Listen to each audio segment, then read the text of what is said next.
Okay. Okay, we'll go ahead and get started.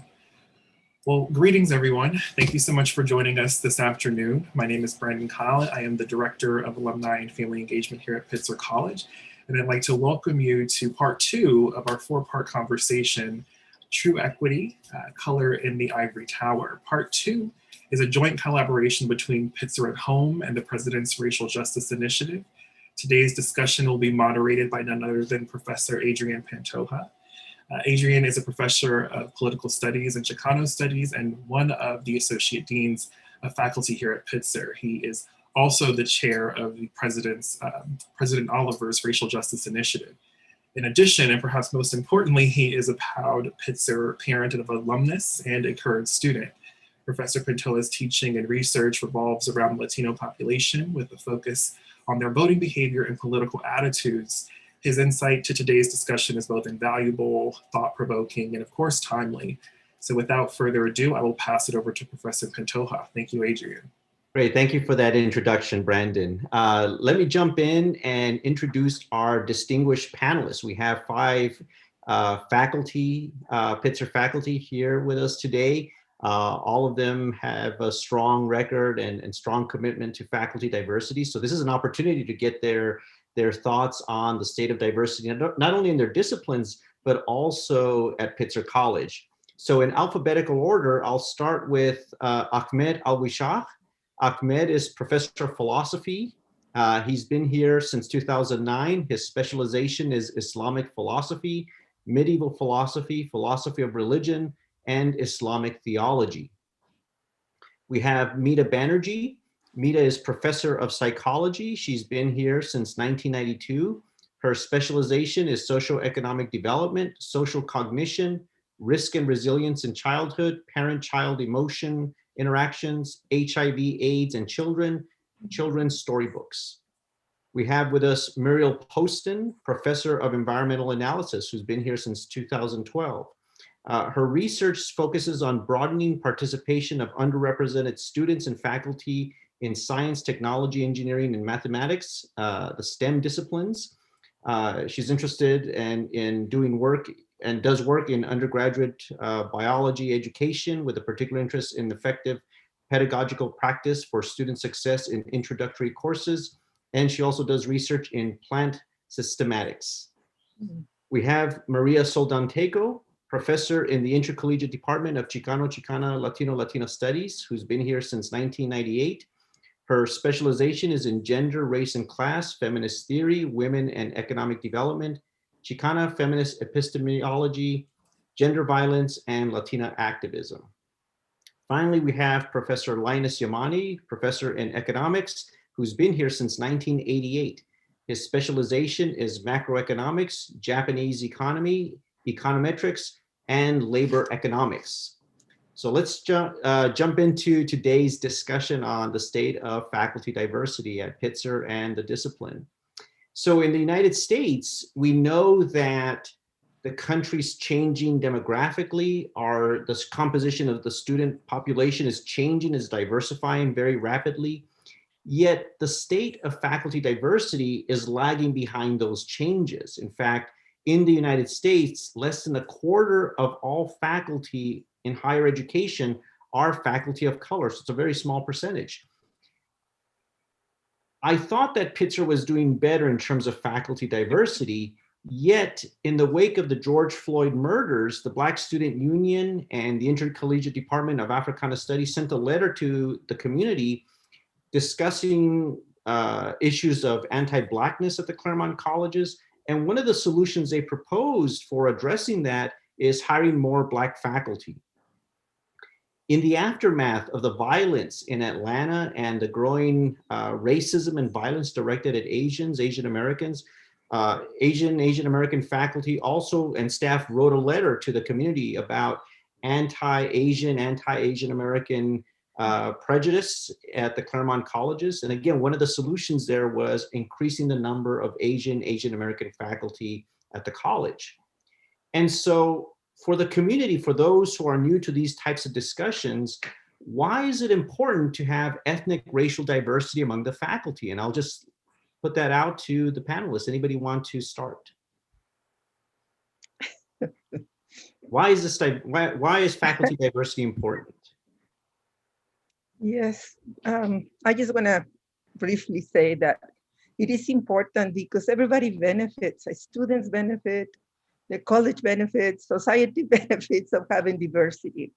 For years, we have been excluding people of color from, higher education. I think the problem starts there. We don't have a lot of students going for graduate degrees, so that our universities and colleges can claim that there are not enough people out there that they can hire. Every time that colleges start diversity programs also, they don't usually work as we who defend diversity expected to work. That is, programs for diversity in universities should have intentionality. At the end of the day, when they are doing hirings, the intentionality of diversifying the faculty should be at the forefront. No, should be like, if you get a person of color, no, from the very start, that should happen. And you see it, how students learn a lot. Students just interacting with other students of color, seeing faculty of color, teaching them. That is why African Americans and Asian Americans right now are asking to have more faculty, because actually students seeing themselves represented among the faculty makes a difference to them, to their lives, and to what they can become later on. So I think that if there is no representation of faculty of color among the faculty, or if it is minimal, the students get that message that they don't belong, students of color in particular. So there's a lot there to unpack. No, there's a lot there to unpack, Maria. Thank you for that. Others want to unpack some of those things, add to that discussion? Mita? If I could add to that, again, Professor Soldatenko, I think, really did a beautiful job, especially talking about the importance of representation and what that means to our students. But I guess I would just also say that the project of like decolonizing the curriculum, decolonizing the academy, offering a non-Western kind of lens in thinking about our disciplines, about the academy, about how we govern ourselves. I think that's really crucially important. And that's not going to happen without that sort of intentionality. And that's not going to happen without support and without creating a place and a space where people feel comfortable kind of pushing things forward. I also always think about Professor Emeritus Fairchild, who used to say, we need a college that looks like the world, not just the United States, but looks like the world. And we're moving closer in that direction, but I think we still have a ways to go in sort of reflecting the communities and the populations. And, so we'll see things have changed in, 30 years I've been here, and Linus has been here, Professor Yamane has been here, but things have gotten more subtle in terms of the barriers. And so I know that's one of the questions you have that we can look forward to, but there's progress, but there's always steps backwards as well. Others? I mean, isn't science science? Isn't philosophy philosophy? Math math? Why do we need diversity in those fields? I mean, simply put. For exactly the same reasons Maria outlined. It brings not only, and particularly I think in the STEM disciplines, for students to see the representation in front of them becomes fundamentally important. And as we have more and more students of color choosing to enter STEM fields, it becomes important to think about how we at Pitzer can have the impact we should on the recruitment of STEM faculty in the sciences, which is complicated because in some ways it's one step removed from what we do specifically at Pitzer. But I would advocate that's true within our social science frame at Pitzer as well. And I just did a quick back of the envelope calculation for African American faculty, or at least those that have identified in some respects with that as part of the, or with as part of the African diaspora. And I would say actually Pitzer is doing relatively well compared to other institutions, because even though our student population is less than 5% from the African diaspora, our faculty population is around 10%. Now, we don't all end up in the same space-time continuum, because it is Pitzer after all. But I do think that's a significant imprint on the college that we perhaps have not come together at this point in time, given the impact of last summer, of the summer of 20, in ways that we could have if COVID had not been present to make that much more complicated. But I think the recruitment of our pre-tenure faculty of color has been significant. And there are long-serving faculty of color, Laura Harris and Professor Tonga, being two classic examples. So I do think we have an arc of memory, which is always important as an institution. But I would say one of our challenges is simply in representation of the student population, as well as the faculty population. That's interesting. That's an interesting our impact in the STEM disciplines. It's an interesting perspective on this discussion. Ahmed? So I'm total agreement with my colleagues on this issue, and we had to be inspired to increase the number of faculty. But let me give a different reason, it more related to the content of the curriculum itself. And let me be more precise and give a concrete case. Think about in philosophy, for example, we have now is the most popular branch is philosophy of race. And we need people to basically, if we want to hire in the future, we really look to have a faculty of color to teach that course. And it's not just because the content and the quality they bring, it's the experience of a faculty of color is unique in so many ways. I mean, let's reflect on our experience teaching. And we will see basically when you come in teaching in the classroom and you provide the example related to you, something that really has a content within your life, students will pay a great deal of attention, because here is like is not your just represent statistic and data and these things, these abstract, and student, quite frankly, nowadays with the technology, they can find these things everywhere.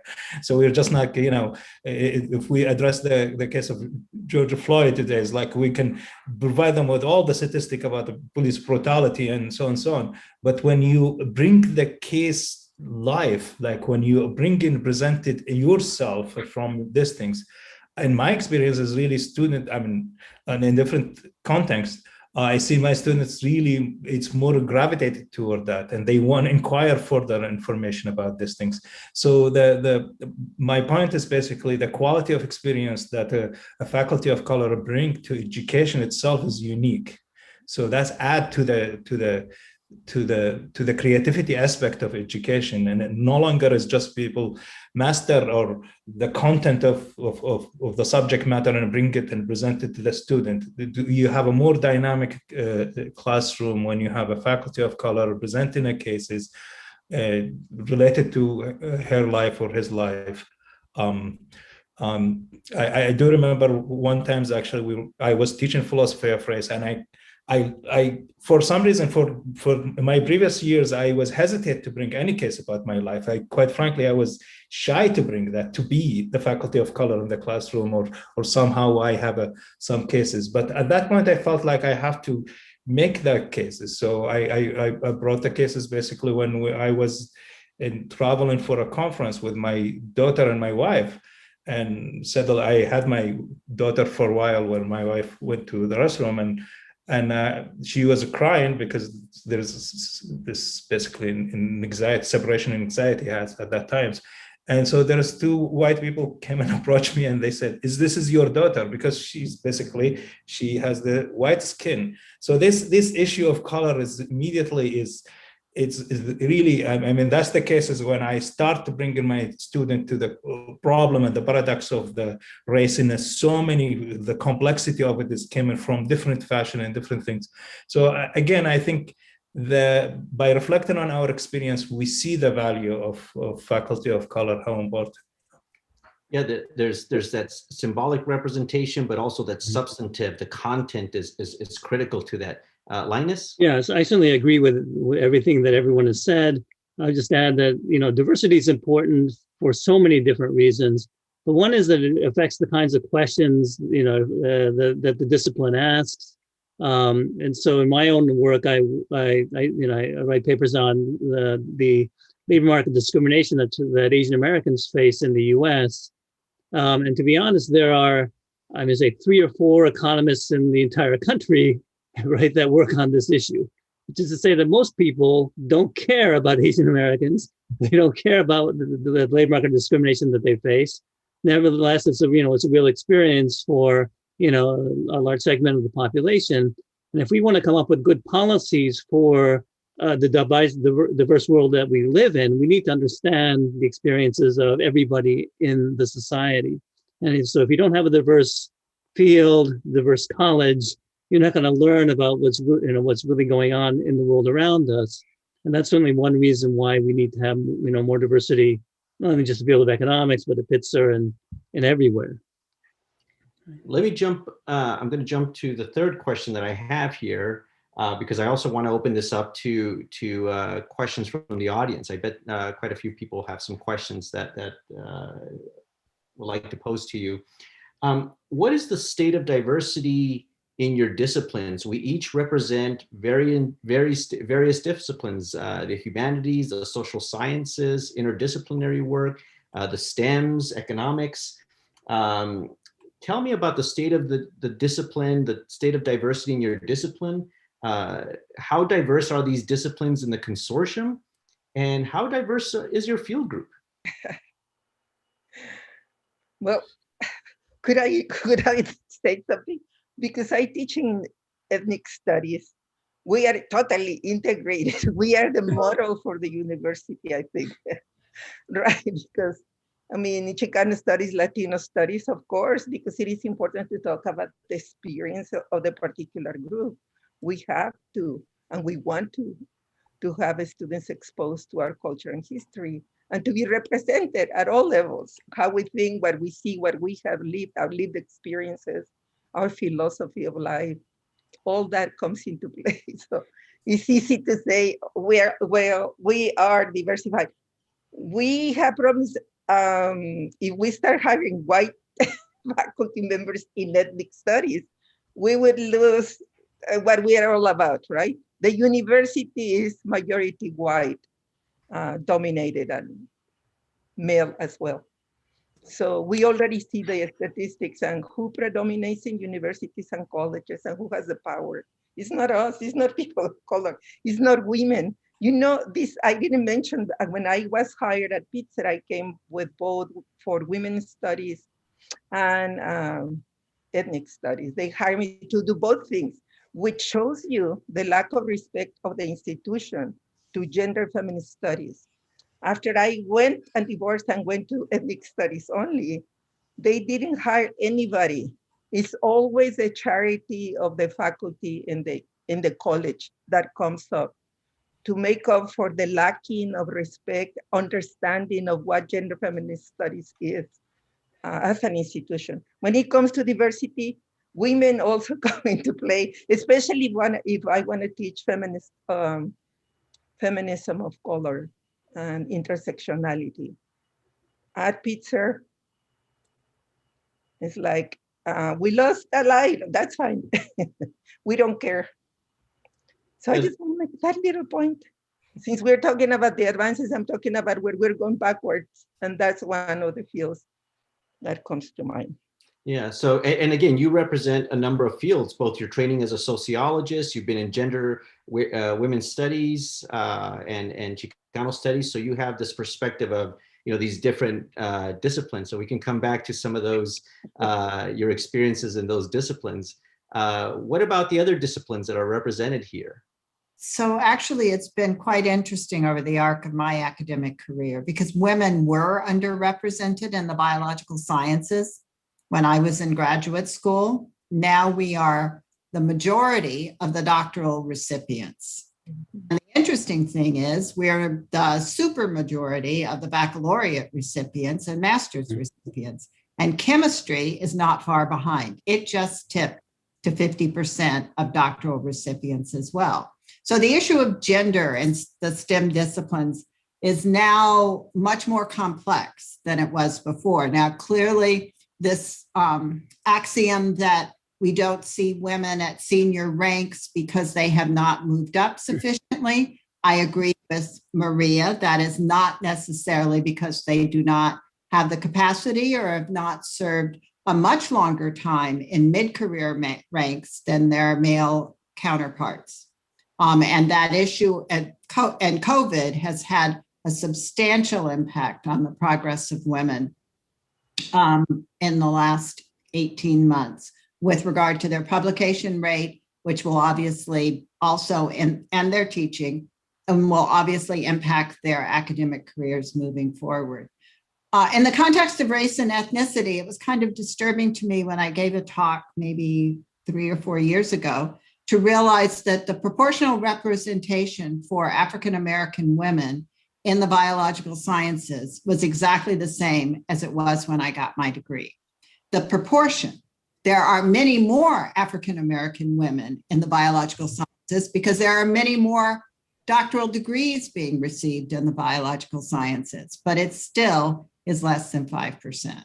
And that means that the progress, because there are more, there are simply more people going in to the field and receiving advanced degrees, means that our progress has been somewhat stalled. That's a very interesting perspective in terms of dramatic changes along the dimension of gender. But when you intersect that with race, it's a static movement. So yeah. And the place that you see that, I'm glad Mita lit up next, because in psychology, the impact has not only been with respect to gender, but there's been an impact on salary and compensation as well.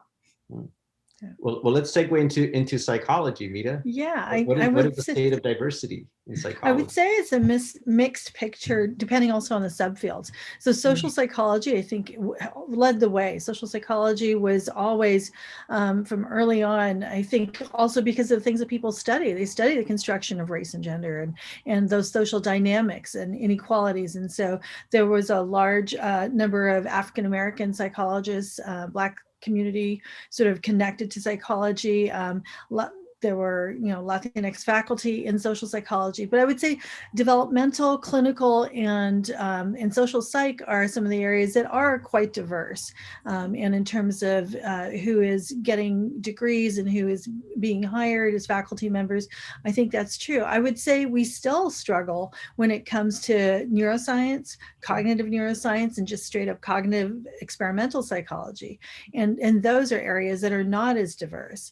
I will give us some kudos then that I think, if I think about our field group, our last 3 hires, and with some intentionality, we have hired superb colleagues, and all 3 of them are superb colleagues of color. And our last hire was an African-American neuroscientist. And so again, given the numbers, I think really being proactive and seeking out, and I know that's going to be another one of your questions, how we sort of do those hires, but I feel like we are a pretty diverse field group, but it was pretty intentional, at least on some of our parts. I won't say it was unanimous, but on some of our parts, I think there was really a sense that we wanted to go in that direction. We wanted to make sure that those sub areas and are represented for our students, and that also that our students see themselves in the faculty, and our students feel comfortable then having those discussions about, can I go on in graduate school? How do I do that? And have the kind of training that is in the lab sort of training, real world training, and then really this kind of heart to heart. And, you're going to walk a path that I walked before, and let me share with you. So yeah, that's our mixed picture, I guess, in psychology. Right. Yeah, I need to go back to being an undergraduate, first generation college student, and not realizing that within these disciplines, there are subfields, and those subfields vary dramatically in terms of experiences and who the mentors are, and gender diversity, racial, ethnic diversity within those subfields. What about psychology? What about philosophy and economics? I'm curious to hear where those disciplines are in terms of diversity. I mean, I don't think economics looks good at all, and I don't think it's changed much over time. Because overall, most college students in the United States are female, but 70% of economics majors are male, right? Then so there's diversity there, lack of diversity there, and then among 20% or so of college students in the United States are minority students. Only about 11 or 12% of econ majors are minority students in the United States. Asian, both male and female, are overrepresented given their numbers, and white males are overrepresented, but every other group is underrepresented in the field of economics. So white females, certainly Latinos, Blacks, Native Americans are all well underrepresented. And then once you go up, the numbers get even worse because Asians, Blacks, Latinos are less likely to get PhDs in the field of economics than white males in particular. What about in the consortium? Mita alluded to in psychology, the field group, but also in the consortium, you know, some psychology has done a better job to some degree. What about economics at Pitzer and the consortium? Well, at Pitzer, we don't have any white males in our field group and haven't had any for a while. But overall, I think there must be about 50 economists, I think, in Claremont. And I would guess the vast majority are white males. So if you want to, there are plenty of white males around. They're just not at Pitzer, at least in economics. It's the same thing with philosophy. Sorry, Mira, go ahead, Mira.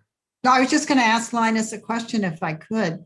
Sure. Is any other of the sister colleges as diverse as Pitzer within economics?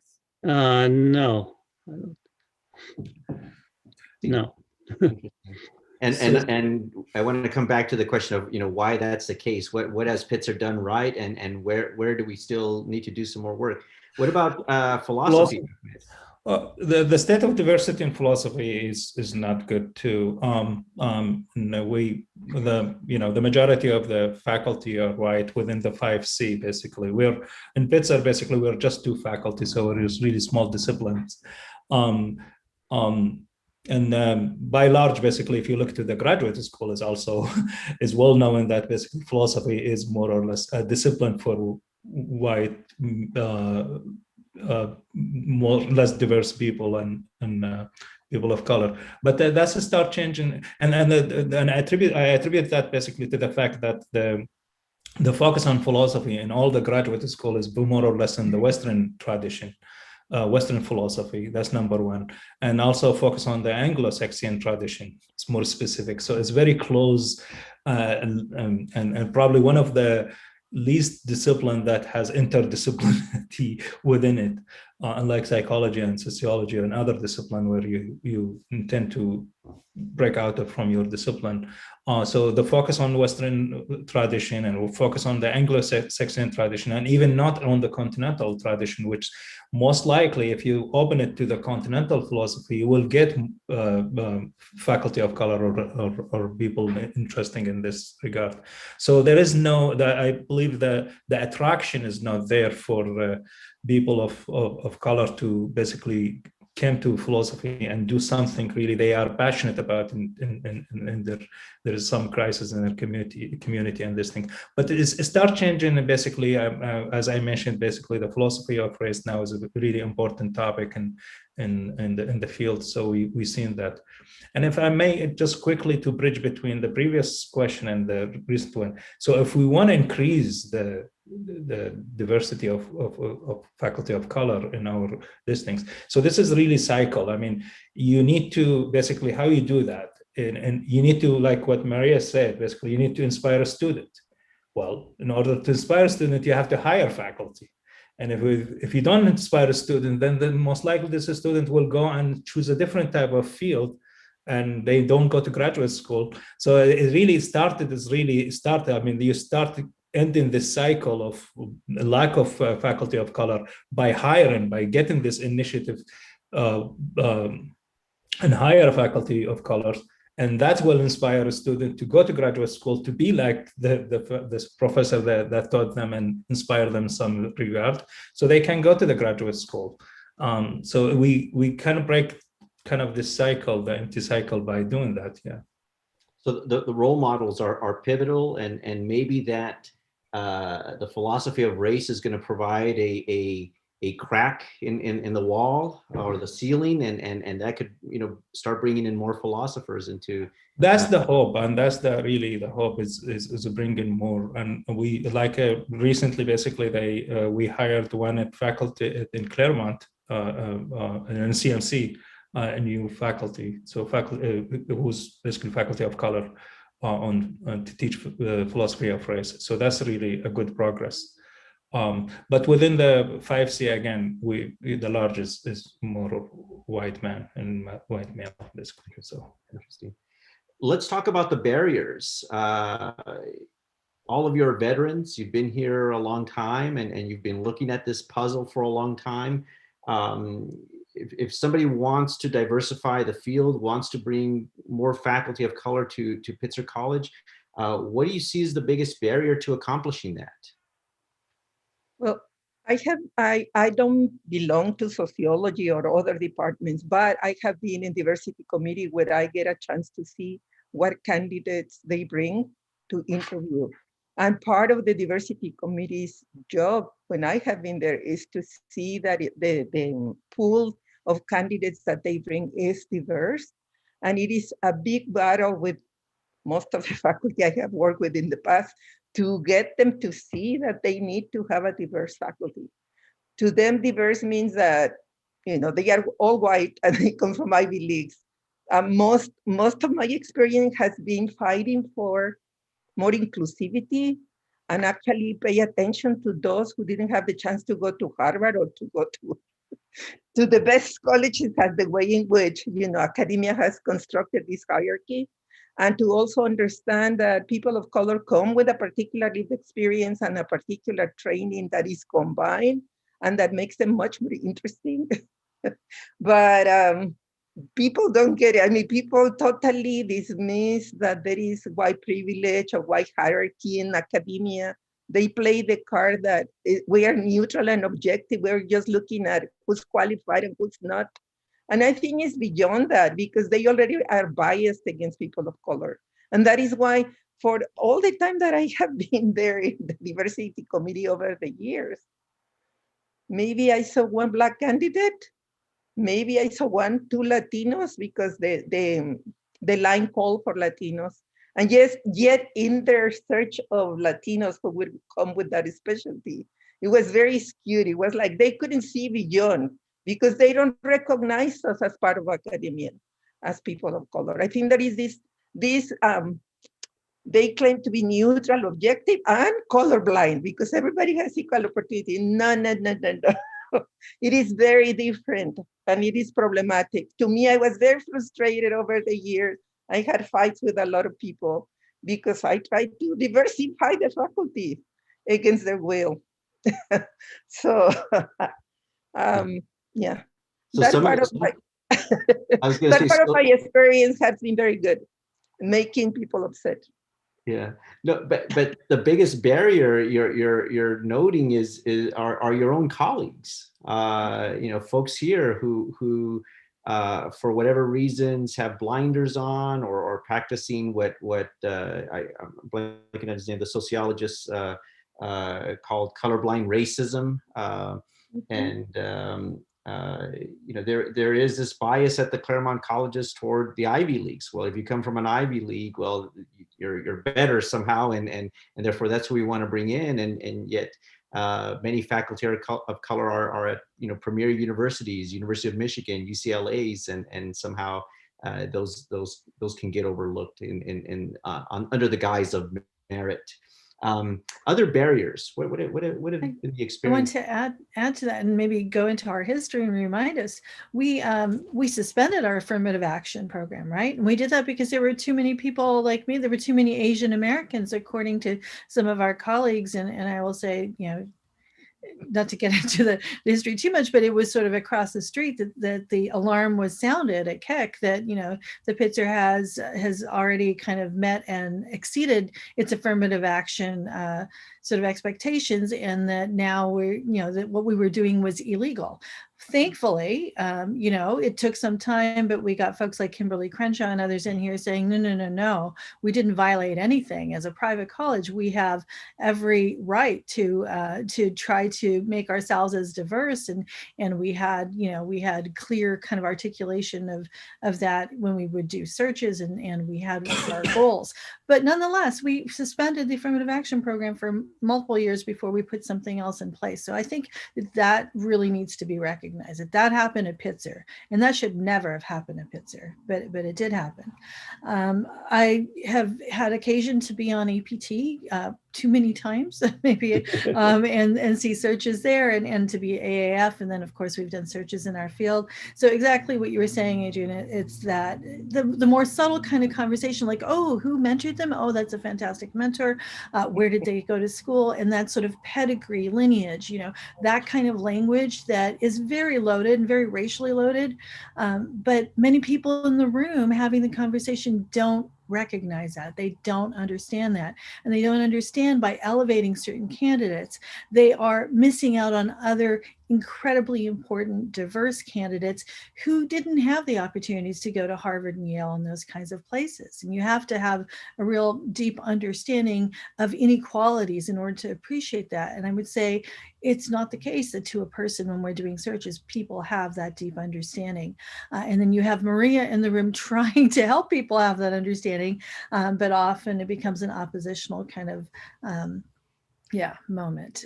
So I would say those are some of the barriers. We are more comfortable in the academy with white folks teaching Latin American studies and Africana studies than we are with people from those diasporas and those communities. And that's just, that's like the ugly truth of it. What Mita says is true. And I think that's because Pitzer has had a history of recruiting faculty based on a credentialing pattern that may not be historically have been as inclusive as possible.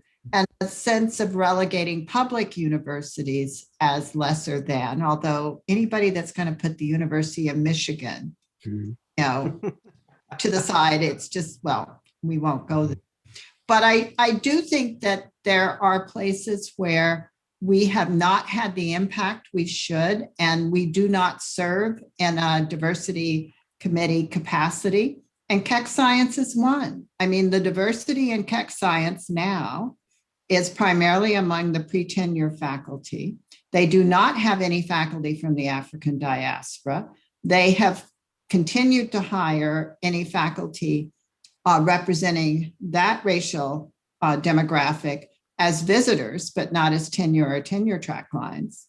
And the only senior colleagues that are there, at least I may be on thin ice here, but I'll say it, I think are Asian.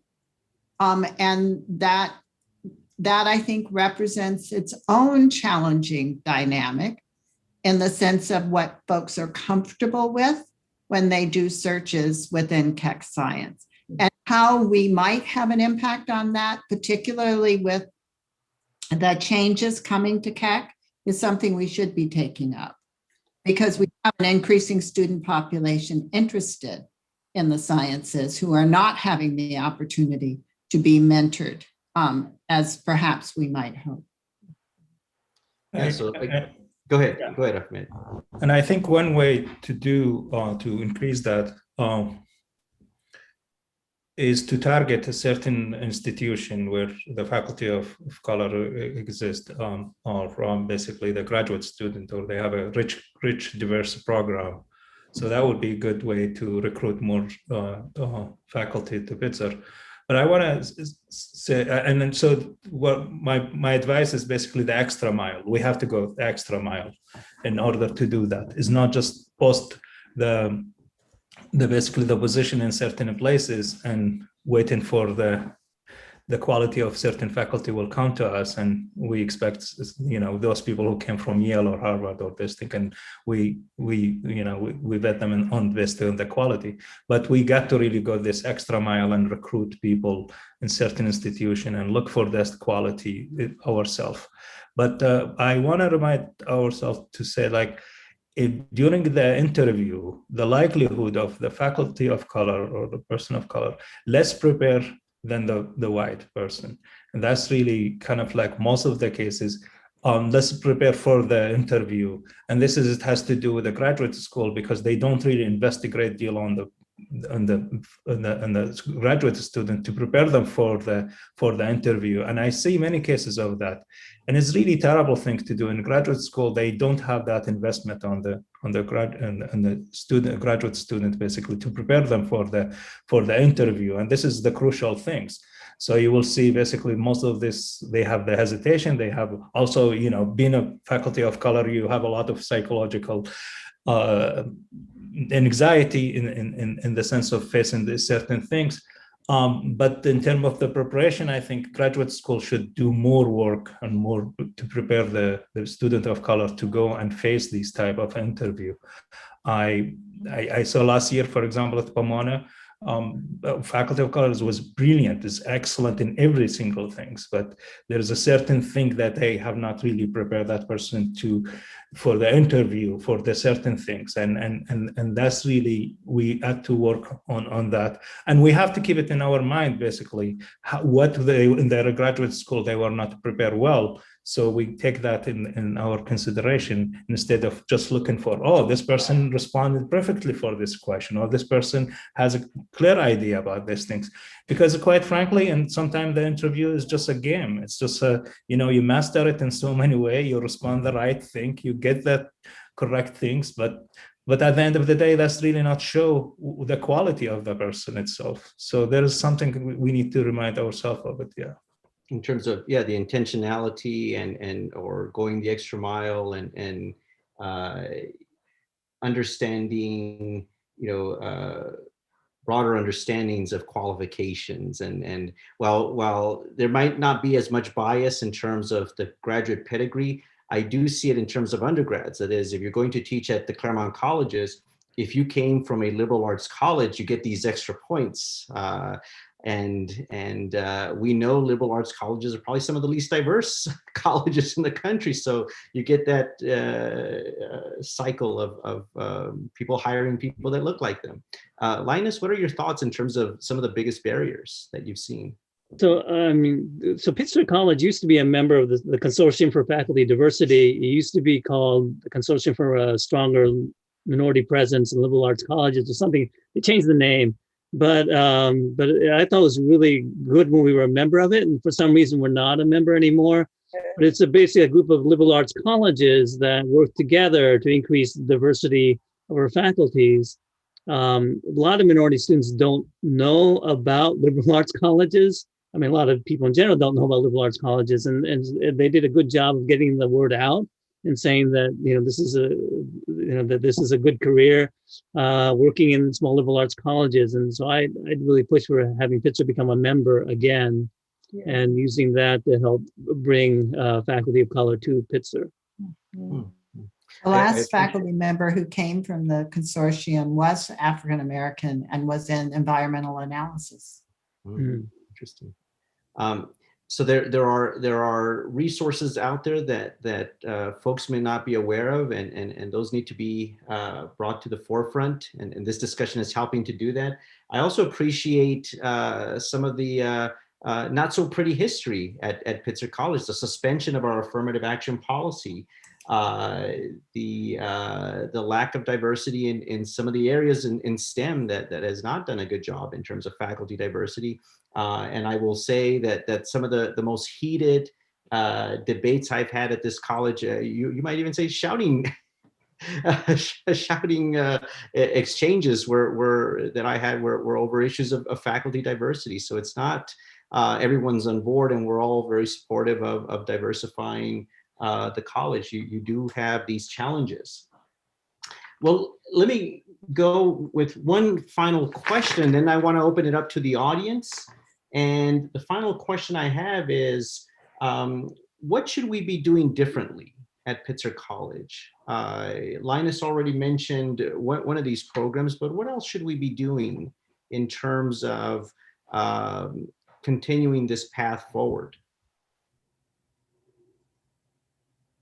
Well, I thought Mita hit it earlier on, was the intentionality of the recruitment. Because if you craft the ad, if you do the outreach to the graduate programs, and if you pay attention at professional meetings to folks that are students, graduate students, postdocs that are coming along and connect with them, it helps to give you a much greater pool of potential candidates when you are able to recruit. And I think those are the kinds of practices that institutions that have been very successful, well, somewhat successful in diversifying their faculty have been able to leverage in significant ways. And so, you know, I think that those are practices that are well known to many institutions, but ones that we might not practice as intentionally as I think psychology has in the recruitment of their last 3 faculty members. And also we need, following to what Mita and everybody else has said, and Muriel, that we need an active administration of this college to do the work. You know, when I had the fights in APT about diversity and who came in the pool and who was omitted, who was excluded from it, there was no support. Like I expected, you know, the dean and others to step in and speak up too. And no, it was like, it was accepted. We're not doing the job. We don't care. We are here in this APT deciding who's coming. When I'm bringing a case that no, you're missing out the boy, you're missing it out in terms of diversity, right? So leaving it to field groups is already messed up, because we know within field groups, they resist to have a diverse field group. And you can see the landscape. Look around and who is missing, who is all white or has one token, and they don't want anybody else because they feel they have done their job. So I think it comes from above. It started with the president, that the rest of the administration, and says, these are the rules we're following. But if we just come to IPT by the time they are making the decision on who they are hiring and say, we did everything you told us and we didn't find anybody, you know, that we like, but this person that really doesn't meet the criteria of bringing minority faculty members, right? And look in terms of the numbers and also the geographic location. We are in California. We should have more Latinos in California, right? And when they had affirmative action back in the day, you would look at the demographic impact. Who's there? Who's there? When we talk about race, and right now it is very important that Black Lives Matter and it's becoming very salient, but usually in colleges, when they think about race, they only think about Black. They don't think about Asians or Latinos or American Indians. It becomes about, okay, well, let's think about race, let's bring a Black person, which I support. I'm not against it. But I think that is this binary in which they only see white and Black, and that is problematic, right? Because according to where you're living and where the university is and who lives there and who's coming to these colleges, then the college should be starting to think in more complex ways about race and ethnicity. But usually they want to solve it with, let's bring a Black person. I think we have to also consider, you know, what we used to call target of opportunity, those targeted positions, whether it's at the field group level or APC talking in terms of faculty lines. So, you know, we don't have any Native faculty, right? So how do we build, first of all, a community that can support that, and so that if that person comes, that they will be nourished and nurtured here, as opposed to feel like they are, you know, kind of having to fight the entire academy. And so I think we have things to think about there, but also field groups making a decision like OS did to, you know, sort of target a position and not do a full search, but to bring in particular people of color who we think will be a good fit. And so I think we need to do that more. You know, talk about University of Michigan, my alma mater, they were doing that 30 years ago pretty well and did a really good job in a lot of departments of bringing in folks, and people I know got hired in those positions. And I think we need to figure out how we can do that more, and to have the strategic planning between field groups and faculty lines and when new lines come available. Yeah. I was going to say, there's a lot there, Mita, in terms of the target of opportunities, since I've been here, I came here in 2006, I've only seen that used once. At other institutions, there are practices of cluster hires. I've never seen any type of cluster hire, and there probably never has been a cluster hire at Pitzer College. And there was another point in terms of Adrian, I have a question. Oh, go ahead, Muriel. Has Pitzer ever turned down a search because it did not have a diverse pool? I don't think so. No, They've said they would, they've threatened it, but then they haven't in my, at least in my 29, 30 years. I think that's a telling thing, because if we were truly committed, we would have said, you have made your recommendations, and I think it really does fall on the administration to say we won't accept it. Yeah. And that's really, the APT have the power to do that. It is not the field group that decided these things. May I add a couple things? One thing is basically to open a new line design to recruit faculty of color. That could be another thing, especially if we have a financial limitation at Pitzer, but in the future, if we really put our effort to create this line and specifically designed to recruit faculty of color, that would be good.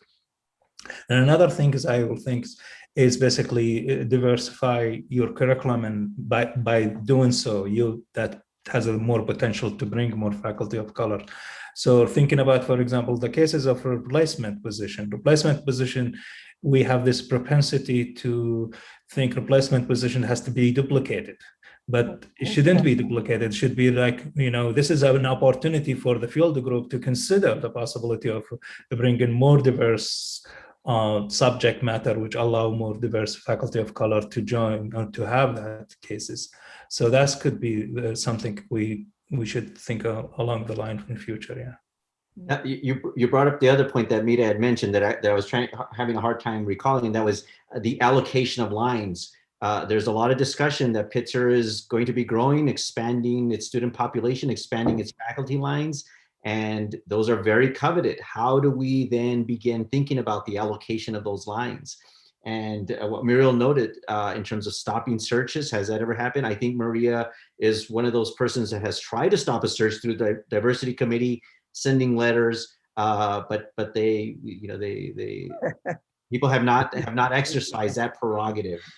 Let me open it up to Q&A. There's a few here in the chat, and a couple are asking about the role of alumni. What can alumni do to hire and help keep faculty of color, and what could alumni do to shut down a search? So alumni are eager to be involved. Do they have a role to play? Would you want them to have a role to play? Thoughts on that? I do, but usually they are confidential.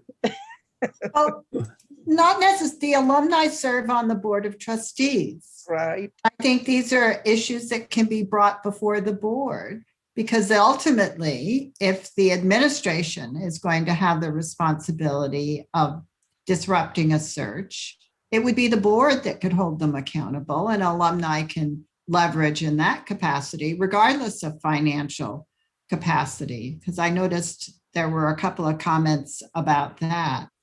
There was one, Mita, that went directly to you about white supremacist hiring practices. Do you see that one?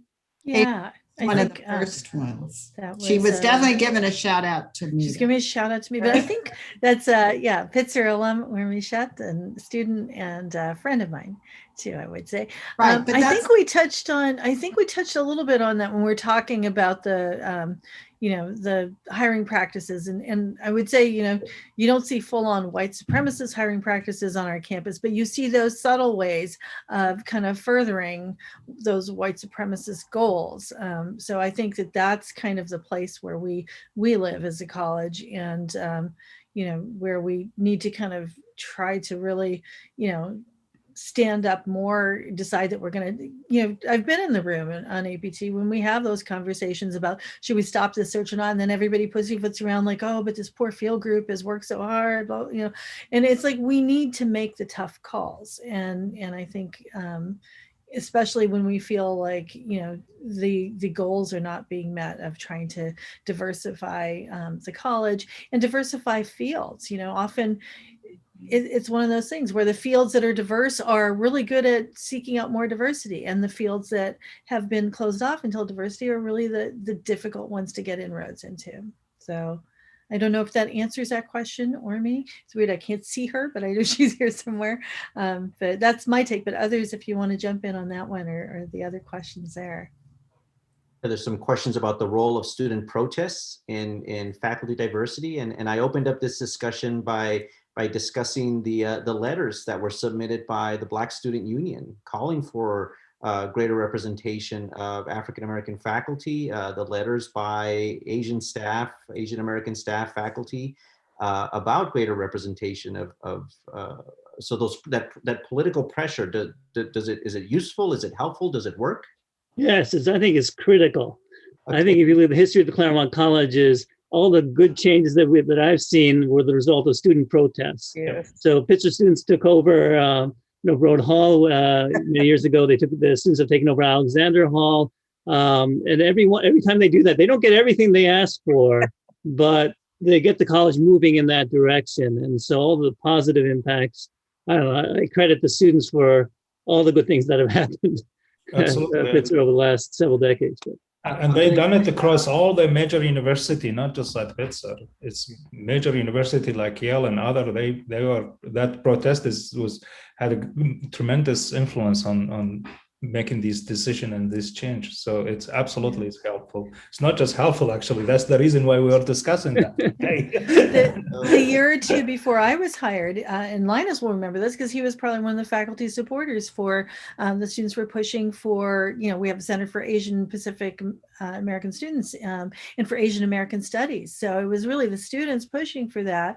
And so I was lucky to come into a situation where there were many students who were like, you know, welcome. We've been fighting for, you know, more Asian American faculty and for more kind of focus on Asian American studies. And so that would, even in more recent years, I guess 30 years ago is not recent, right?